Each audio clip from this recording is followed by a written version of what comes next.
Hi, everyone. Biohacking Blondes here. We're super excited today. We're here with Amanda Shaffer. She's the inspiring owner of Hautedry, my favorite salon where I go all the time. Get my hair dyed, get my hair blown out. I'm there like literally every week. So it's fabulous. I love it. She founded the salon about 10 years ago with a vision to break norms and deliver exceptional customer service. As a dedicated mom of four, a loving wife, and a stage 3 breast cancer survivor, Amanda embodies resilience and compassion. Her motto, "For those who conquer," drives her to push past limits and create an atmosphere where high-performing individuals feel seen and heard at her salon. At Hautedry, Amanda ensures every process respects clients' time and delivers top quality service, which I can attest to. And throughout her journey, she remains committed to inspiring others and expanding her salon. So welcome, Amanda. We're so excited to have you. Thank you. Thank you for having me. Yeah, we're so excited. And, I was looking at your website and I hadn't read before what, the conquer for those who conquer kind of means. And you had mentioned something that said like one of your biggest fears is being average and not fulfilling your greatest potential. And that was I was like so impressed by that. And I've always been so inspired by your kind of work ethic behind all of this. So like, where does that come from? Where did you get that sort of work ethic? Um, I come from the Midwest, and so we're kind of known for, I don't know if it's work ethic or like workaholic. Like, I don't know. But yeah, I've always really had that drive inside to make sure that I was performing to my best potential. And I think my parents did instill that in me. I came from an entrepreneurial family. And so when I really sat down to think about the branding of my business, I was like, okay, this isn't really about a salon. What is this really about? And so that the core of really what I believe and what drives me, my why, is for those who conquer. So like being better than the day before. And so I think it was just more of a self-examination of like, what do I truly believe and what can I stand behind? And that's what I came up with. I love That's that. how And inspiring. we talk so much about mindset here too. And that, like, I feel like you have this incredible drive and incredible mindset that keeps you going. It's just like, it's always amazing to see all the different creativity at the salon and all the different things you're doing. And there's always something new when you come in. I just think it's so great. So we're so super excited to have you. And I'm very impressed by you. So I think the listeners are going to get a lot out of today for sure. Um, can you tell us a little bit about your journey into the hair salon industry and what kind of inspired you to open Hautedry? Yeah, sure. So I went to cosmetology school in high school. It was actually my backup plan. My dad has his degree in art and he was an entrepreneur, had his own business. And my mom had said to me, you kind of have your dad's creativity. Maybe you should go, because I had a passion for business. So I went to college for business, but before that, it was free. So I just, as my plan B, went to cosmetology school in high school. So when I graduated high school, I also had my cosmetology license at the age of 17. And so then when I went for my associate's degree in business, and I was like, I actually really like working in a salon, but I kind of gravitate towards both. And so I did maybe 10 years behind the chair, got, successful as an operator so I could understand the how and the why of doing the services. And then my husband was like, all right, Amanda, it's time. Like, we wanted to start a family, and I didn't get paid if I didn't work. And so he said, I think it's time. So with a little resistance, I started the business because I didn't know if I was really ready. But yeah, then I started the business and it all just snowballed from there. Yeah, it's amazing. Yeah, Um, thank you. and I know that like the past few years have been a little bit wild for you. So can you tell everyone a little bit about your health journey too? Because we're a health podcast, so we're gonna dive into hair and do all of that, talking about hair health and things like that too. But I wanted to hear from you kind of what you experienced in the past few years and just tell us about kind of your inspiring journey. Oh, thank you. Okay, so I was, I told you about my mission. My mission is to be a conqueror and be better than the day before and really have this mission to do the best that I can do. But with that, I ignored my health. I had 4 kids, a brand new business. I had my kids a year and a half apart, sometimes 2 years apart. Yeah. And I wasn't sleeping because of the kids, babies, but also because I would operate behind the chair and then work on my business at night. I wasn't eating right. I wasn't sleeping right. I had a lot of stress. There's a lot of stress in a business startup, especially with the level of quality that I wanted to offer. There was just a huge amount of stress. And so after my fourth baby, who's now 2, I stopped breastfeeding her and I felt a lump and I was like, oh, it's probably just like milk that's built up. But I went in and immediately found out it was stage 3 breast cancer, HER2 positive, and that it was very close. It was 8 centimeters and also had traveled to my lymph nodes. So they staged me at grade 3, which was very fast moving, and stage 3. And so I was in treatment I actually started my first chemo on my birthday. And I was in treatment within, I would say 2-3 weeks of diagnosis. Mm-hmm. And so I don't want to say like cancer, it's not caused by any one thing, but I do feel like I have to take responsibility for some of it. And I've just recently started to realize like the only way I can actually live by my mission and conquer for real is to also take care of the person, doing it. So it's been now a balancing act. And before I found out about the cancer, we had decided to expand. And so at first I was like, okay, I got to get out of this. I can't do it. And the landlords were like, sorry, you're doing it anyways. Yeah. So I just thought to myself, okay, this is my new norm. I have to figure out how to take care of myself, but also work smarter, not always harder, And so it's been a crazy journey. I was extremely sick, very, very, very tough chemo, radiation, mastectomy. And I just learned that like, if I'm actually going to be good at this business, then I have to simplify and I have to have processes. I have to have the right people in place. So it's actually, it's helped me worry about my own health journey, but it's also helped me work smarter. Wow. Are you, Yeah. wow, that's crazy. Have you changed the way you look at health and the way you look after yourself and your body? Obviously trying to decrease the stress load, but other than Yes. that, have you implemented some protocols? That's an interesting question. It's a journey because, I'm 38. And so I've spent 38 years with the same mindset that like, oh, if something needs done, you just do it and, forget the consequences. So I would say instead of a cold turkey transformation on the way I operate, I have tried to introduce one thing at a time until it's a habit and then introduce another. So like currently I am introducing walking, and that helps me. And then also sauna use. And then I do some cold tub. I'm not as like pumped about it as my husband. He goes in every day, but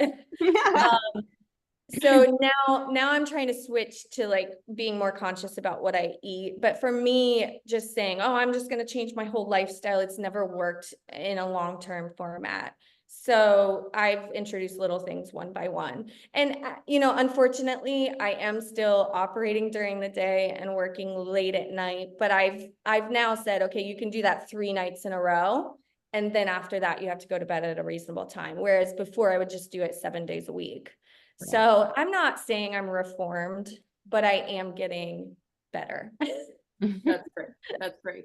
Yeah, and when you have kids like that too, I mean, it's really hard to implement any of these, I always listen to these, podcasts where these women who wake up and they do like 7 meditations and then they, they exercise and they do this stuff and I'm like, well, like they clearly don't have children. Like clearly. Yeah. Totally. Like you're like, if you have 4 children and especially anyone under the age of honestly 6, like that, as we all know, as moms, like that's a tough set of years to get through. It really is. Like once I feel like they turn like 8, there's a little bit of a turnaround where you start to have a bit more free time, but prior to that, really kids they're so consuming. So hopefully you have some help too. Yeah. Yeah, we do have some help, and some of the things that I've heard along the way, which I find interesting. I'd be interested to hear your point of view, but I've heard people say, well, you should give up the business because your health and your kids are more important. And I'm like, yes, of course they are. But I also think as a working mom in this day and age, like we do need to face the reality that there can be a balance, and it is okay for our kids to see us strive for something. It's okay to, like, it doesn't have to be you sacrifice one for the other. Mhm, mhm. And I think balance is kind of an illusion. No, I agree. Yeah, It's I mean, it's kind just of a like tough goal. there's seasons of focusing on your health, and there's seasons of grinding, and there's seasons of rest, but I don't think balance is real, if I'm being honest. What Yeah. do you guys think? Balance is different to different people. What does balance mean to you might be something different to me, right? Because we're Right, all different. So, what is balance, right? right. What is it? What is it? So anyways, that's you know, That's it's a true. tough question, I think. But I think as women too, looking at balance it's it's almost impossible to try to balance a work and child life and try to do everything for everyone all the time. I think that Right. that's like the goal that you have to throw out the window. It's like the perfectionism thing that we're all Yes. sort of addicted to. Like you Mhm. can't do everything perfectly. So you just have to be okay with, I think, letting a few things kind of Yes. go and letting a few things, it's like, okay, like I didn't attend every event for my child this, in the past couple weeks, or I didn't do everything for work I needed to do, but it's okay. Like, I think there's this whole thing where we have to tell each other it's okay. Like, It's okay. It's gonna be okay. everything Yeah. all the time, but I, Yes. as women, it's so hard. We have this like pressure to do it. I don't know where that comes from, Mhm. but Yeah, and I also think to your point is like, do we understand really our core values as a person? So like in a brand, you have to understand your why, or else, you're not going to make it through the hard times. But it's same as like a working mom.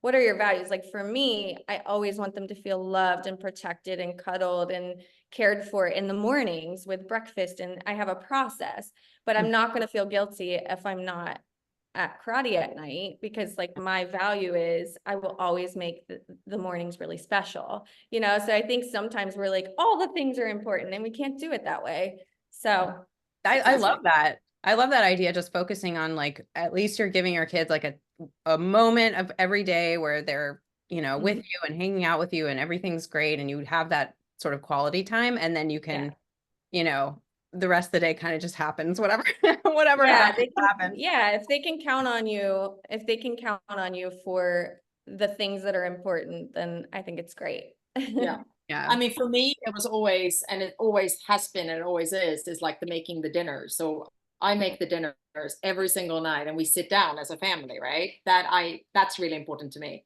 That's So, great. but it's become more and more hard when I started, my business because I'm pulled in 500 directions, right? Yes, So it's much, yes, much harder. And I yeah. got to be more, I guess, planned a little bit where that's tricky too, because I like cooking, but cooking for me is kind of an art. So I don't like to plan because I like to do what comes in that moment.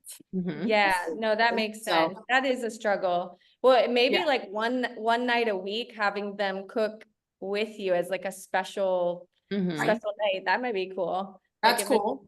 Yeah, yeah, that's really cool. Yeah, that's actually a great idea. I love it. Listen, did you lost your hair during chemo, right? yes. And how did that change the way you looked at hair care, perhaps, or did you implement some new protocols in your salon, or well, tell us a little bit about that. Yes. So I really was surprised how emotional, like, so I have a lot of hair. And the moment that I was faced with the reality that it was shedding and I was gonna go bald, and my husband, I can't even talk about it without wanting to cry. My Oh, husband, we were alone and he shaved it for me and he kissed me on the forehead and he said, "You're so beautiful." I'm like, Oh, no, it's so beautiful. um, I know.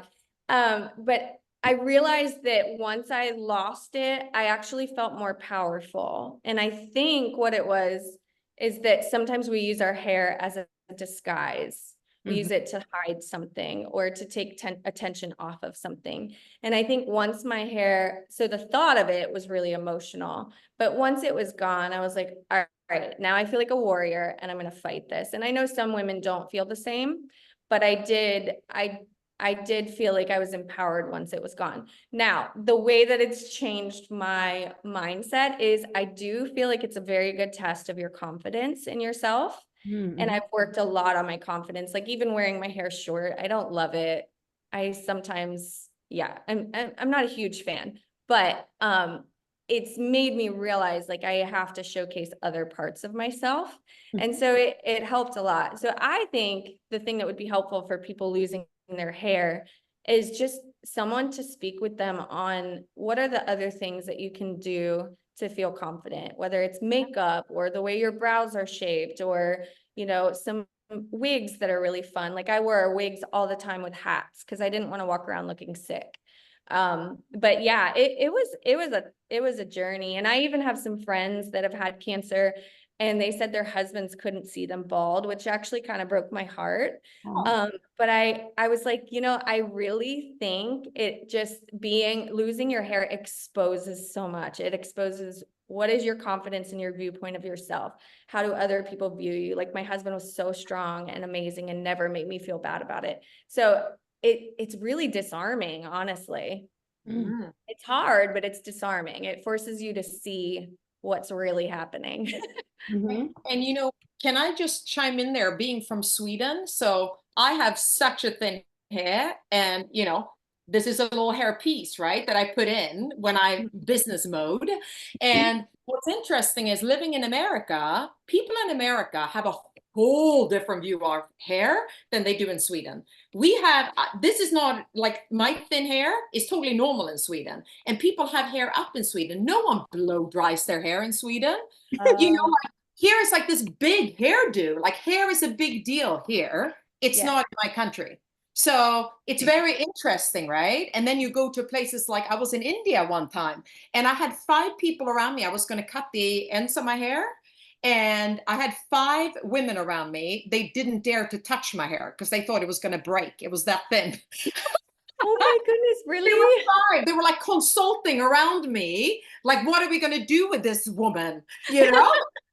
And, well, so and Indians have those big, I mean, they have so much beautiful hair. Yeah. Oh, and super thick strands and like, you know, it's like thick quality hair. And here I have Scandinavian, like super fine, right? Yeah. So that was kind of like, I reflect on that. But I think, yeah, Americans have like this, it must be extra tough here is kind of what I'm trying to say, because Americans have this big hair thing going on, I think. Yes. It's an idol here, really. It's like an accessory for sure.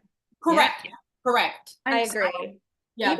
Even I, so recently I had an experience, and this is part of the reason I wanted to talk about this too, is so I generally have a ton of hair. Like my whole life have had like a lot of hair. And it's curly and it's like unruly and Amanda knows. It's gorgeous. Well, it's gorgeous, but I had an experience a few months ago where I got some ocular dermatitis and I had like an issue with stress that caused the dermatitis. And then I had to go on an antibiotic, which I hate going on. I rarely go on them. I only go on if I know something is really a problem. And I had this dermatitis problem happen a few years ago and it was an issue. And I knew the only really way for me to like kind of get past the hump was to do the antibiotic. So I did it. And then I immediately, a few weeks later, could feel a hair loss happening for sure. Like it was definitely correlated with the taking of that medication, which of course was caused by stress. So then you've got the stress, the medication, like you've got this whole perfect storm of, you know, hair loss potential. Yeah. So my hair started to shed quite a bit, and I would be like brushing. It's getting better now, but I would be brushing and I'd be getting like a ton of strands out, and it was scary because I'd be like, whoa, there's so much in my hairbrush. Yeah. So that was it's scary, and it's also like for me, because I've had such big hair, it really is a part of my personality in a way, and it's like always just who I am to have this big like lion's mane thing happen. Yes. So we identify with it. Relate. Yeah, and I can totally relate to you like how that feels. And I work with a lot of people too who come to me I'm a functional practitioner. So they come to me and they say, oh, one of my biggest issues right now is hair loss. And even in perimenopause, like a lot of hormonal shifts can cause the hair loss too. Mhm. And I know, so at your new place at the beauty market, you guys have this incredible new system. So can we hear a little bit more about the head spa and how that works? Yes, of Yeah. course, of course. So of course we run a salon at our new location on Miracle Mile. The main thing we use this for is for events and also for our training. We train our assistants here. But Mhm. then we have a whole spa side where we work with local business owners. And one of the features there is our head spa. It's really cool. So it's like a massage bed with a shampoo bowl at the end. Mhm. And it, of course, focuses on relaxation, but we use also this magnifier that looks at your follicle on it. It's a very close-up view. Some people are freaked out by it, Yeah. but we can see things like irritation. We can see buildup. If there's like buildup on the follicle, which can cause not only hair loss, but also dry ends, things like that. And then we use a natural, it's called Davines, and it's a farm to salon brand. And they have it all growing on a compound. It's all natural, all organic. And we customize based on what we see in that scalp analysis. We customize your hair and scalp treatment according to what we see. So it's very fun and very relaxing, but it also serves a purpose. We have people that come on a monthly basis just to get rid of the buildup, and they've noticed that their hair health is so much better because when you get rid of all that gunk on the scalp, and I know that's not a very technical term, but Well, it is. It's like all of the product. I mean, think about all the like yes, curling creams that I use and like oils and then like dry shampoo and like how many people are washing their hair every day? I don't think that is really happening. My yeah. So I feel like that buildup happens, but I did the analysis and it was crazy to see like your scalp that close up. And It for really me, is. and she had washed my hair already, so a lot of the buildup was gone, but there was so much. What I was struck by was how much like vascular activity there is in your head. Like there's so many veins. So much. I was Yeah. like, my goodness. And like seeing and certain areas like where my ponytail is was like more red and like inflamed from all, just pulling my hair up all the time, that kind of. Yes, yes. And one of the big benefits, so obviously we feel like we're just being vain when we have a scalp massage, but one of the biggest benefits is getting the blood flow going to the scalp. Yep. And so we find it is relaxing, but it's very functional. Like we've seen a lot of people with improvement. We can also customize the treatment, but also the aftercare. So if you're struggling with hair loss or your scalp is itchy, we can customize that treatment and the at-home treatment for you. So it's really helped a lot of people, honestly. Well, I don't think we think enough about our scalp. No. Uh, So you know what this makes me think of? My mother, she would stand in our backyard in Sweden, and she got this Scottish brush with the black bristles on it, and she would do it 100 times in the morning. She would do this, Smart. and she would do this like that, like massage movements. And she said that that increased exactly the blood flow, and it would actually make her hair grow more. Is that correct? Yeah. Oh, that's right. Yeah, definitely. Because if there's not, and if you think about it, I mean, this is kind of controversial, so just bear with me. But we like controversial here. It's okay. okay. There was in myself included, there was some talk going around that not washing your hair is actually better for you, but I would disagree. After research of opening the head spa and seeing actual results, I feel there's so much of a greater risk of not only your follicles running stagnant, like you're not manipulating it at all. So there's not enough blood flow, but also there's a high risk of bacterial overgrowth, which is going to kill your hair follicles. So like if you're running and working out and then you're putting dry shampoo over top of that, it really is not great for the hair. And so I think your mom was spot on. She was getting the blood flow going, especially being out in the sun and like giving yeah. So I think your mom was very smart. It's And rarely also, sunshine in well, Sweden, but Yeah, but like red light therapy too is supposed to also help with hair growth. Yes. Getting, even oxygen, getting sunlight, getting red light, anything around your scalp is going to be super helpful to those follicles. Yeah. Absolutely. And we also, in our process of one of our treatments, have high frequency, which gives oxygen to the scalp. You would normally do it on the face, but the high frequency gives some oxygen. And yeah, you're right. Our hair and our scalp needs a lot more. And then we're surprised when we're losing hair. And I hate to tell you, Molly, please forgive me. Uh-oh. Tight ponytails in the same spot I is not know. good for your hair. So you I got to know. Everyone rotate. tells Do me like that. I'm down always here. like, I know I need to like keep moving it up and down, like Yeah, and just sometimes like not having yeah. it as tight, maybe a claw clip, like that would help as well. I hate to tell you because you look so cute in those tight high ponytails. She's got so much hair. She can lose a bunch and still have like so much. Yes, but it adds so much pressure on this hair here and True. this hair here. So that's where, this is most often the most brittle. So when we have it too tight and all in the same place, there's a lot of pressure on those follicles. So I There we don't mean go. to kill your dreams though. You look very cute. She looks so cute. Well, it has nothing to do with that. It's literally like that's the one thing I know how to do. So like that's Oh, it's literally like it has nothing to do with anything other than I'm just like lazy and that's the only I'm like, okay, I I know love that it. looks good. Let me just But like, and Well, my daughter buys all the clips and has all the things, so we've been Of course. experimenting more with it. But. well, we are going to be launching. We're doing those girls' nights, and we're going to be having some workshops for how to style your hair. So we'll have Oh, to send you yay! invites for Excellent. those. Nice. Yeah. I So- definitely need help with that. So, Amanda, can you touch a little bit more about that high frequency? What are you using? What type of modality? Yeah, so we use a high frequency comb and we use a really low setting just because it freaks people out to hear. But the high frequency, we just do the comb. A lot of it is to kill bacteria, but it also brings oxygen to the scalp. So it's just like a little comb that we use. That's Oh, very cool. And do you know what the frequency is? I don't know. I'm sorry. Okay. Yeah, I'll have to look that up. Yeah. No, that's super interesting. I love that.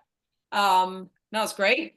I think that it's really important. I think that a lot of people struggle with this, and like especially during COVID, I feel like, I mean, you probably saw more than anyone, like people were coming Yeah. massive hair loss.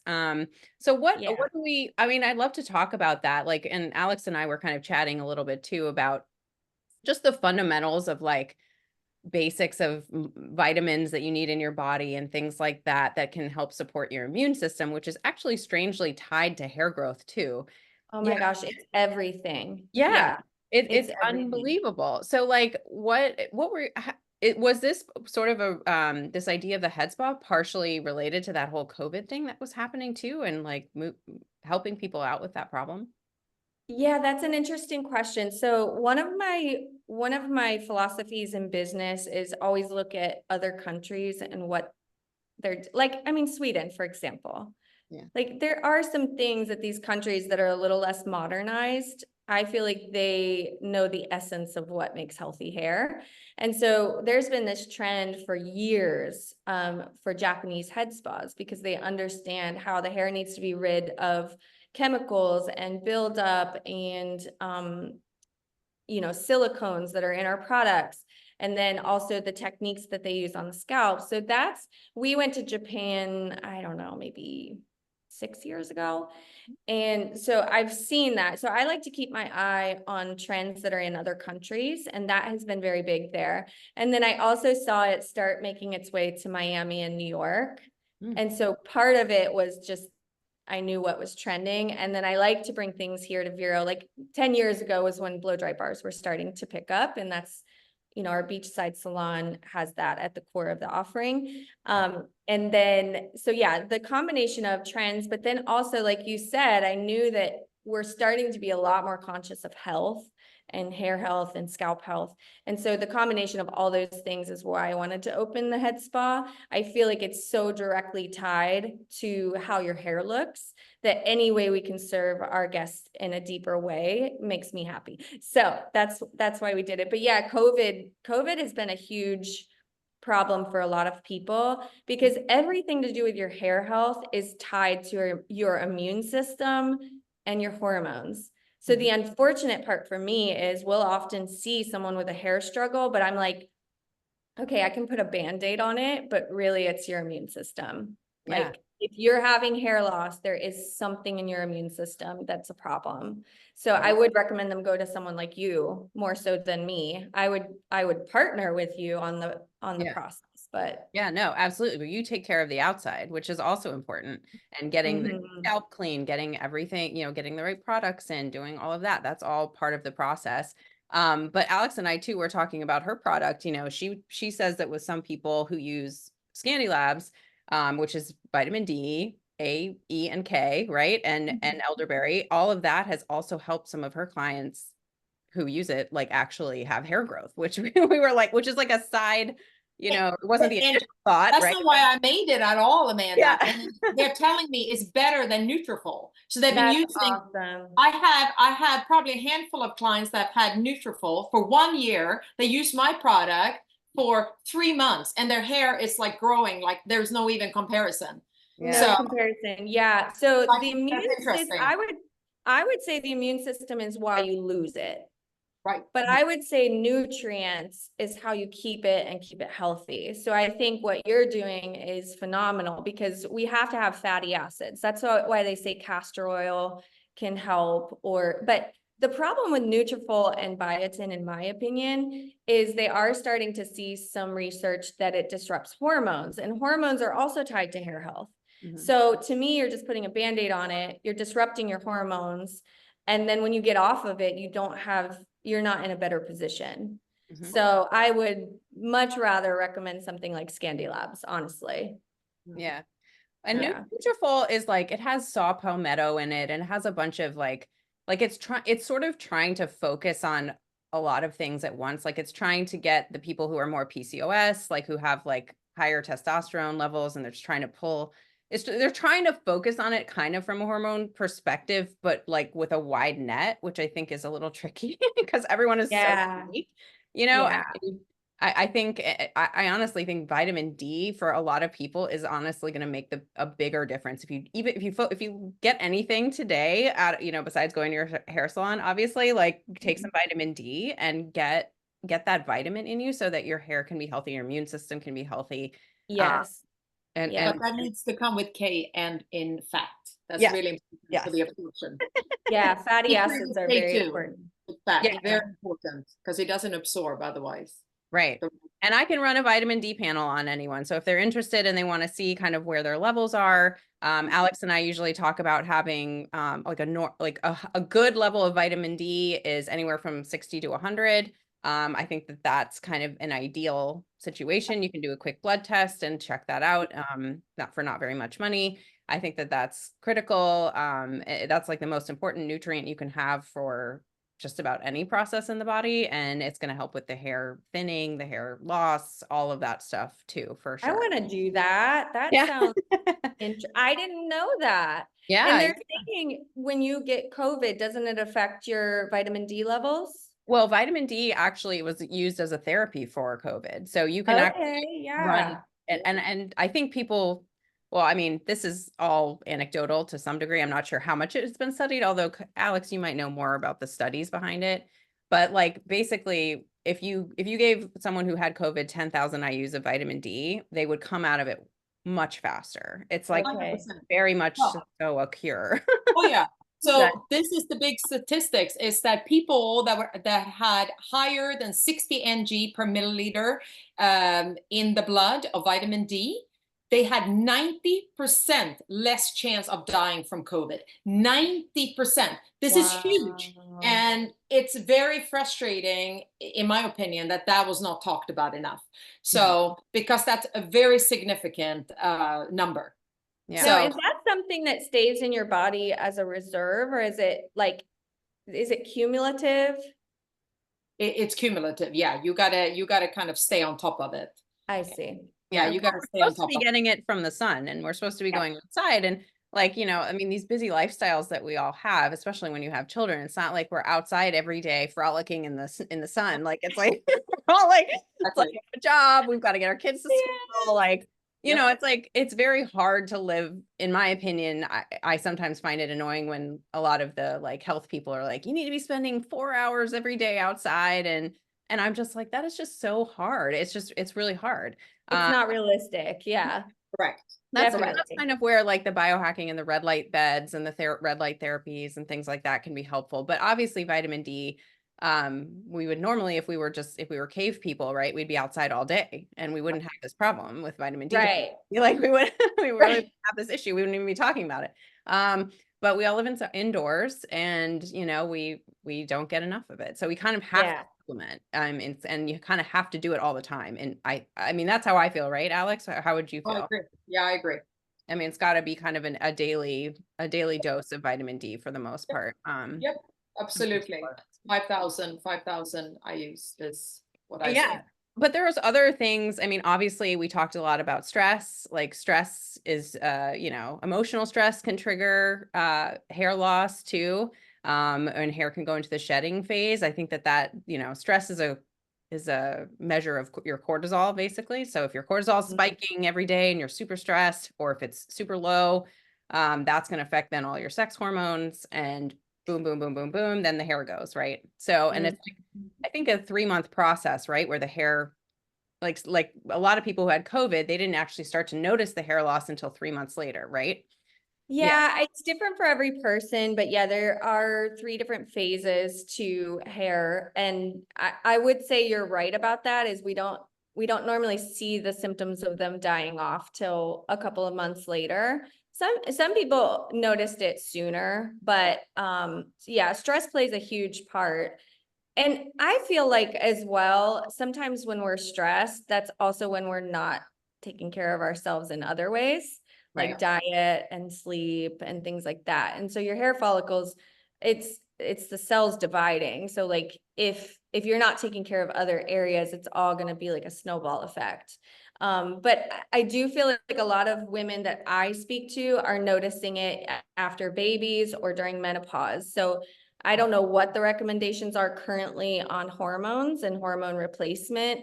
But once people get that regulated, it's much more helpful to these areas here. We also have some like scalp sprays that have been very helpful. They have skincare technology. I love Orbe's Serene Scalp Treatment.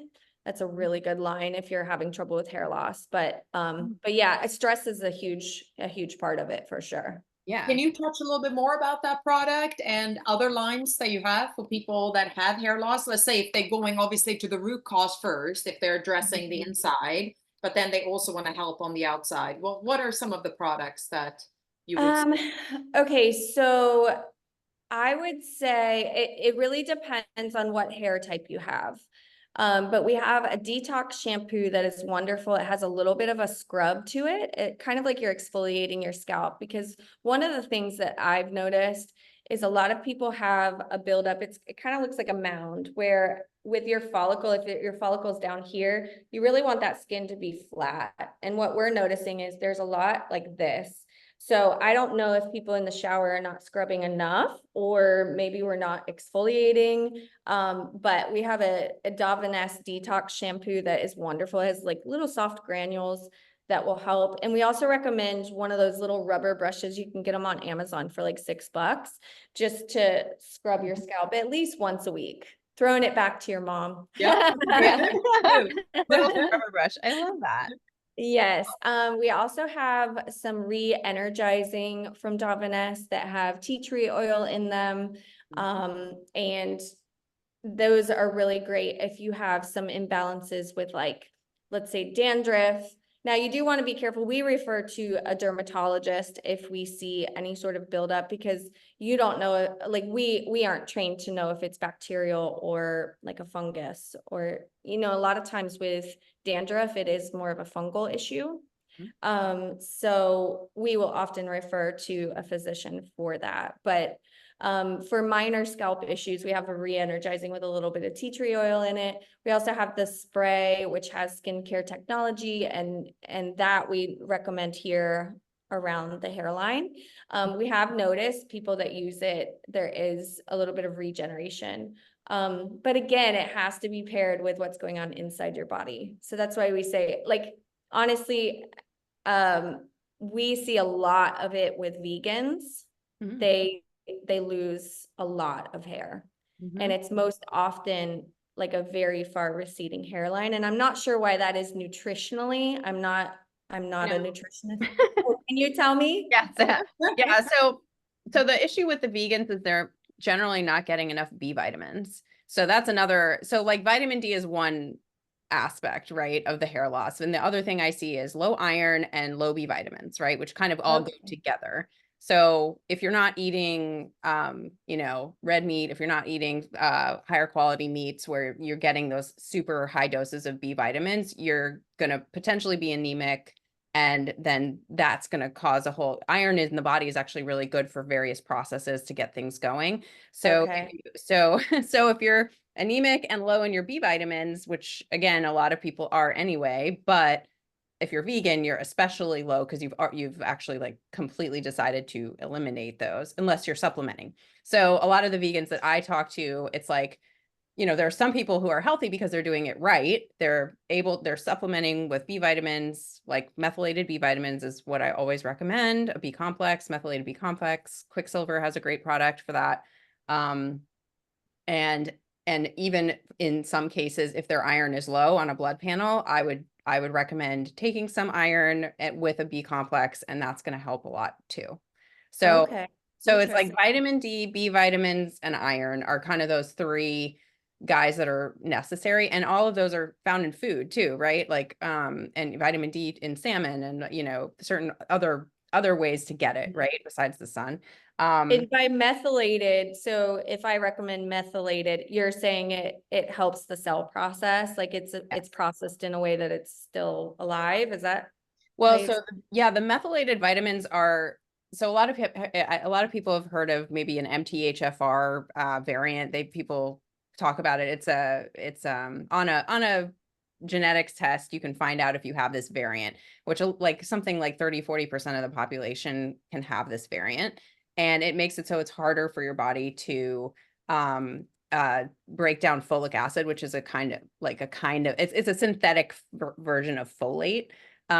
So for those people, they can't take folic acid, so they have to have a methylated B vitamin. So that's proper. Okay. Anyway, it's complicated, but it's also just like it's just a higher form of it. And B vitamins are really important in the Krebs cycle process of your body. So if you don't have the right B vitamins, it's like all these little processes in your body are just gonna it's almost like they just like fire out. Like like instead of getting to the end of their process, they kind of burn out because they don't have the right tools and the right, in their cells to make things work properly, like in the Krebs cycle. So That's fascinating. yeah. It sounds like both of you, what you offer would be such a good, if we could have some simple way to bring it all together, because, there's a lot of things I do understand and do know, but there's some things I can't really help them with. So that's awesome. And just a simple way of what to start with. Like you said, start with your vitamin D, right? Yep. Like people need to know that stuff. Yeah, That's so cool. that's a great addition, a product for you to have Yeah. to be like, You oh, could have Stadium Labs in yeah, your shop. exactly. Yes, Yeah. I would love to. Yeah, I would love that to. would I've be heard great seriously things. very good. Yeah. Yeah, and Excellent. then you could have like a hair loss package, like Yes. Candy Labs or like and maybe an iron and B complex or something, and some hair products and like a whole combination of things that can be helpful too. Because I know so many women who are experiencing this. It's not, and especially during COVID. I mean, I had friends who were like lost half their hair, like completely. Wow. Yeah. Wow. So it's yeah. That was a scary one where we all kind of went through this weird shedding. So, I know. So do you know much? My knowledge on this is very surface level, but do you know much about the TGFB? no, what is that? Okay, transforming growth factor beta. Okay. It's so it regulates cellular processes in the immune system. Okay. And so what I had heard is that COVID was affecting the TGFB. And Mm, so I'm not positive how to fix that or how to, yeah. but I was just curious if you all had heard of that. Well, there's actually a supplement by Zymogen, and it's called Cytokine Balance.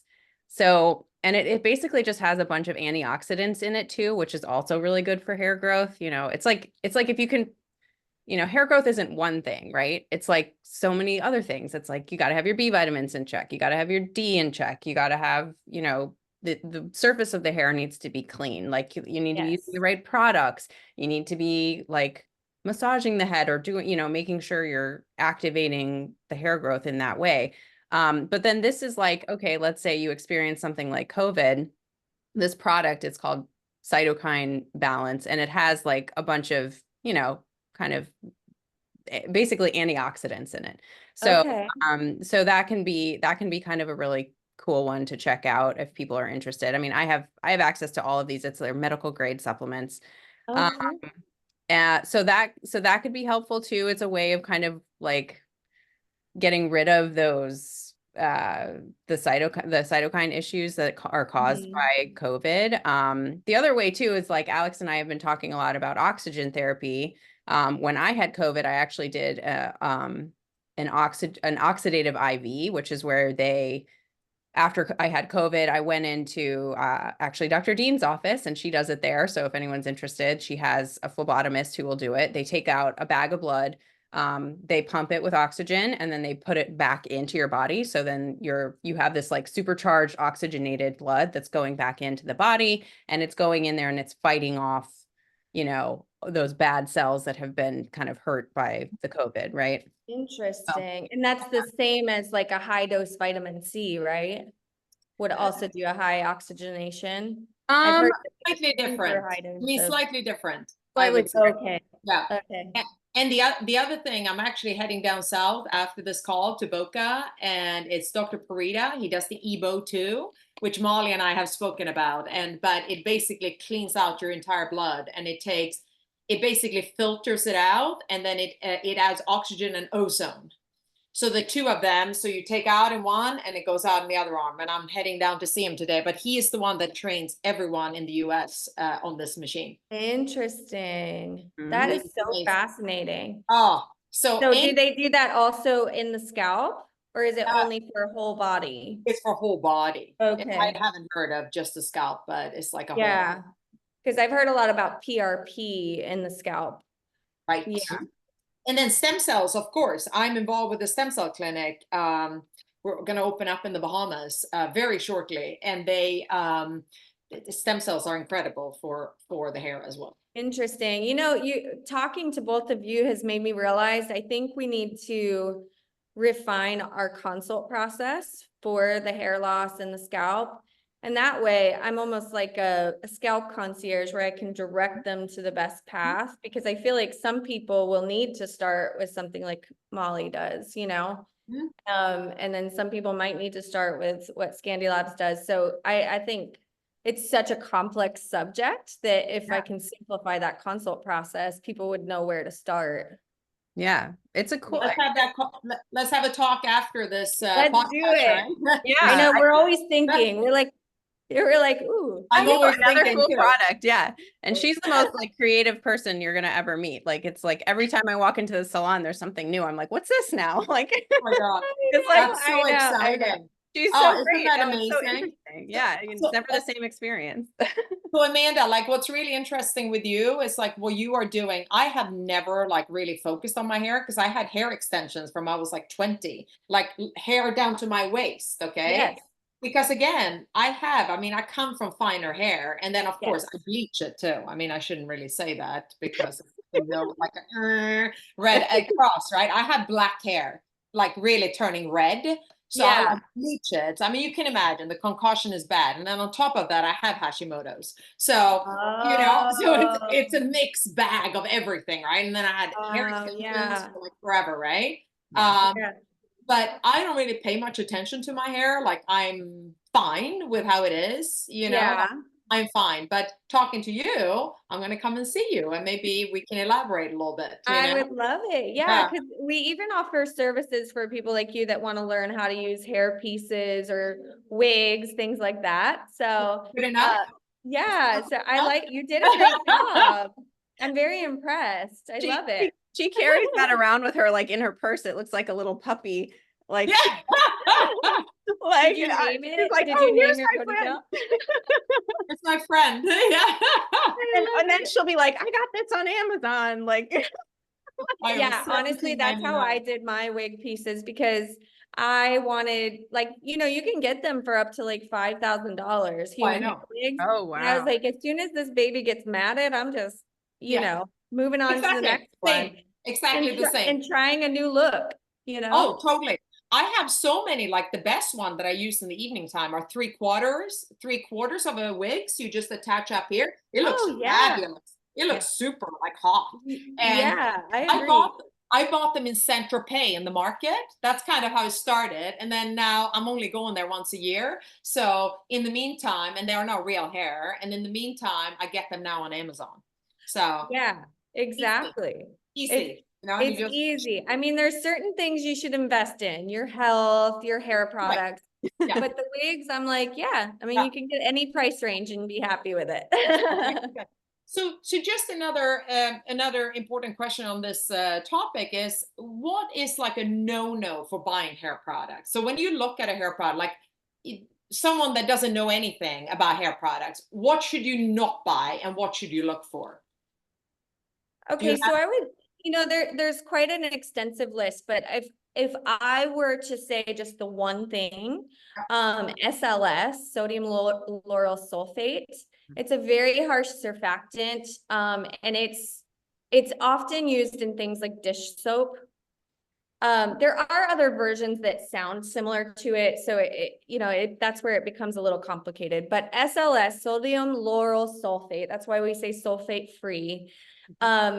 Oftentimes as Americans, I know he was high up at Procter and Gamble, and he said they did actual research studies of what people think in their head is luxurious, and it had to do with the lather.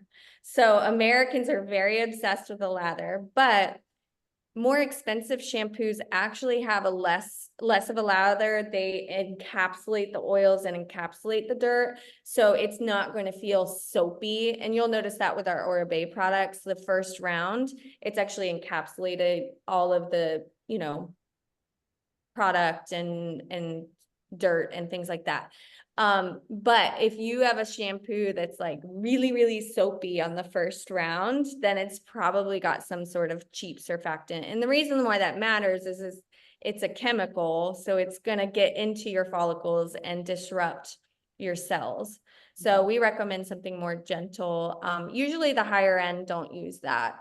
And then also when it comes to conditioners, it's okay to have silicone every once in a while, but you do need to have a process for detoxing it. So some sort of clarifying process. And you can do that at a salon, or there are some things you can do at home.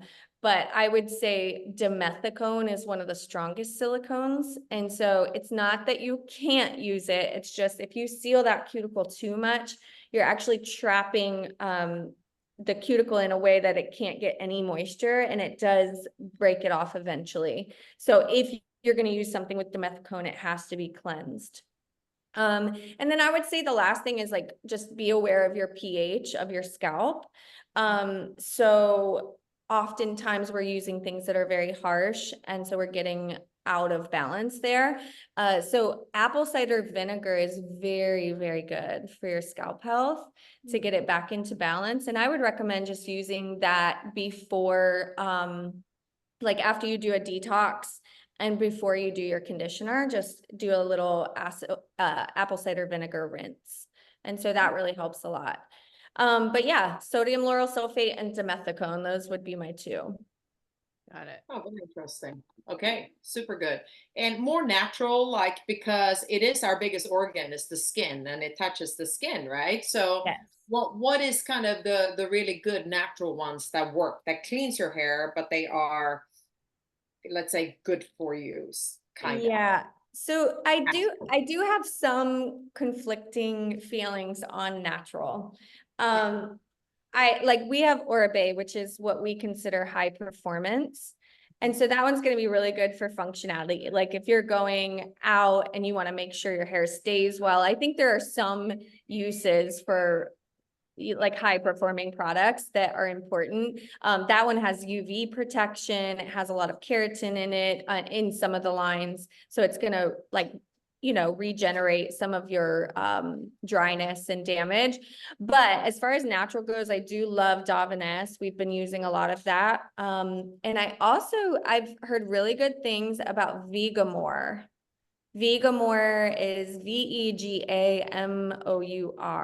and that one has fatty acids in it. It's all natural, and I think those two I've seen the best results with, Davines and Vegamour. Wonderful.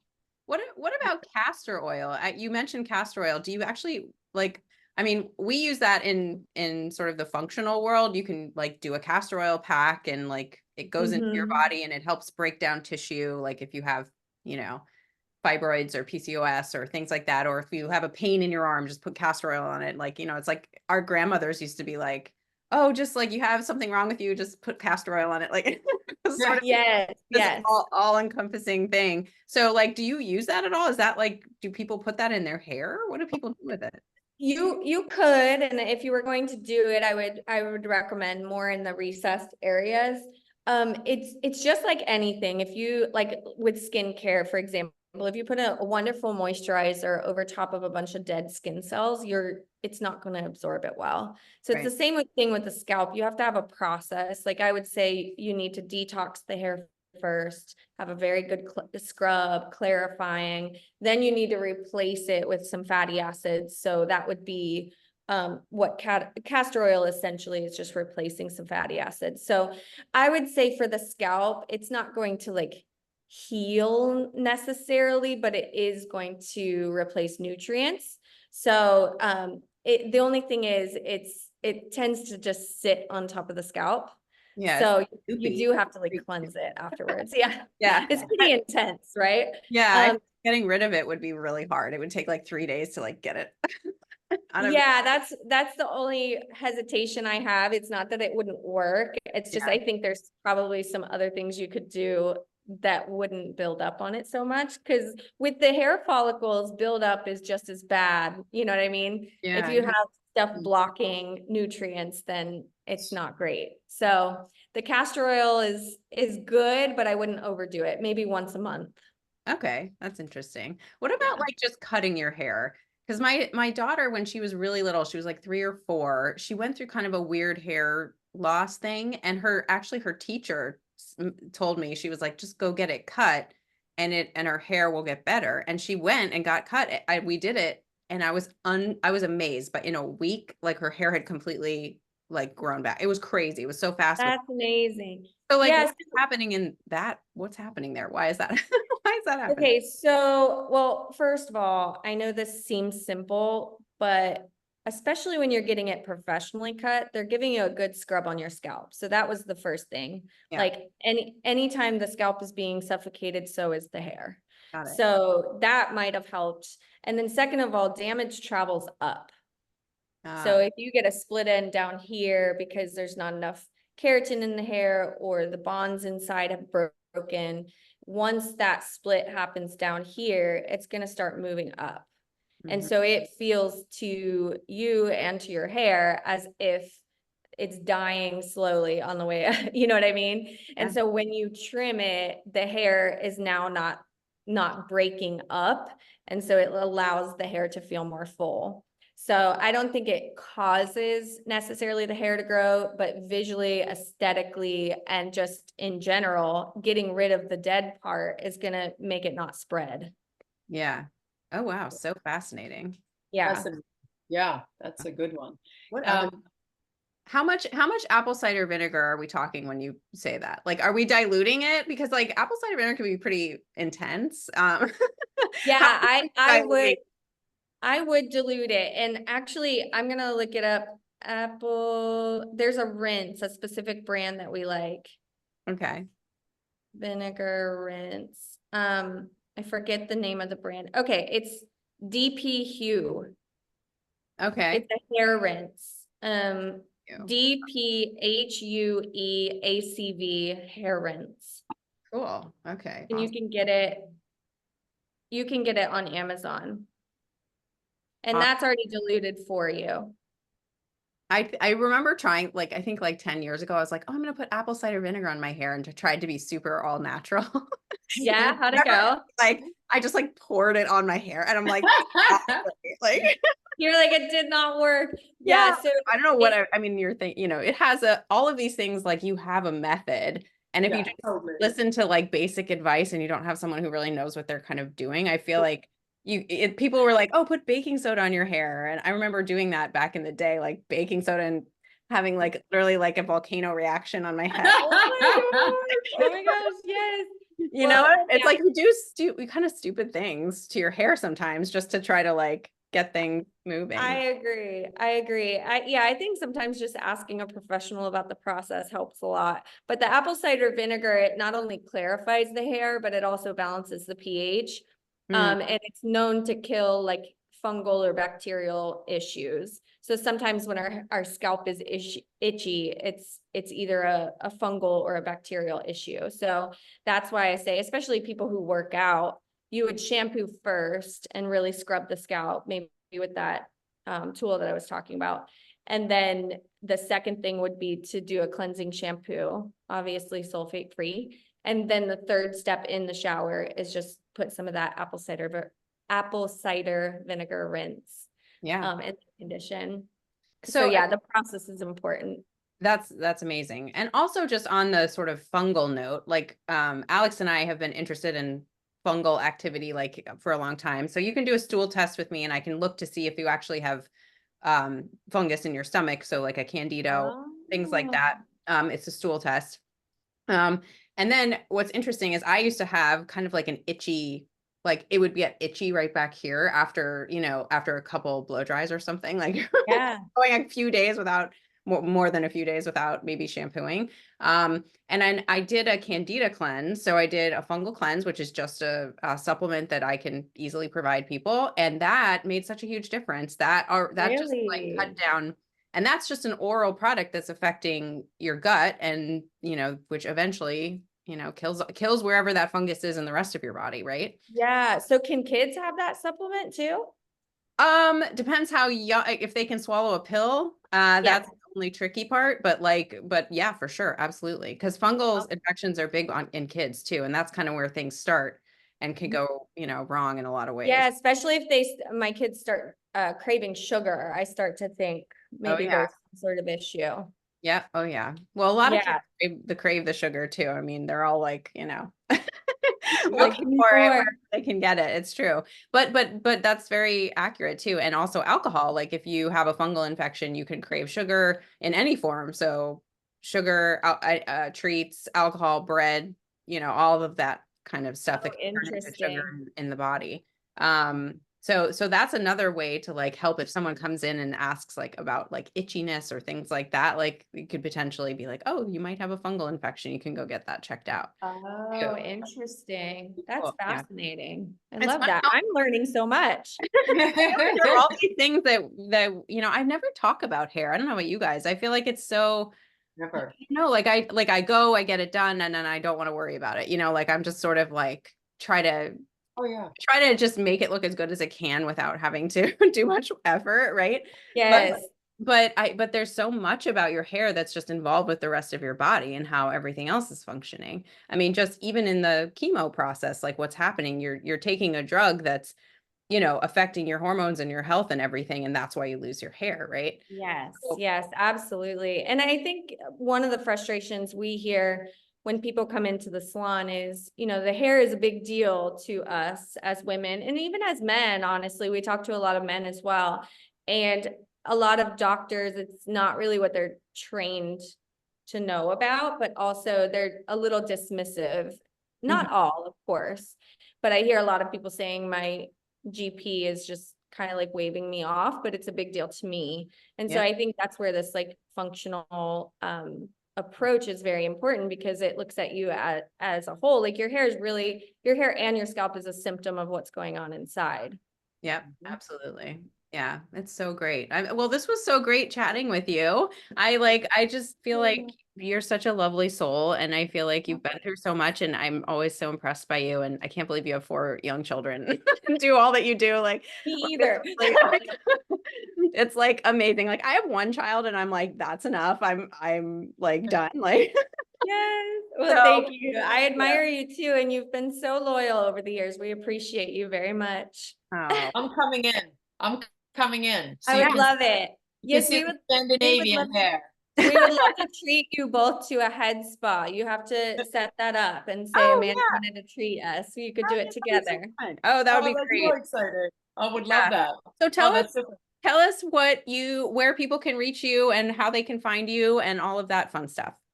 Okay, so everything branches from Hautedry. So it's www.hautedry.com, and that's the word high in French. So people are like, wait, how do you pronounce it? But it's Hautedry. And then yeah, so our training and event center, we do like girls' nights, we have a blow dry bar here. That's Miracle Mile, 390 21st Street. It's across from Panera Bread. Beachside location is on Cardinal Drive near the Tides. So they can either visit our website to book online, or they can text us 772-999-5531. You can text or call that number. And yeah, we love to take care of people. We have our core offerings on the website that you can book anytime, 24/7. And then we have additional offerings as well that you can call or text about. So.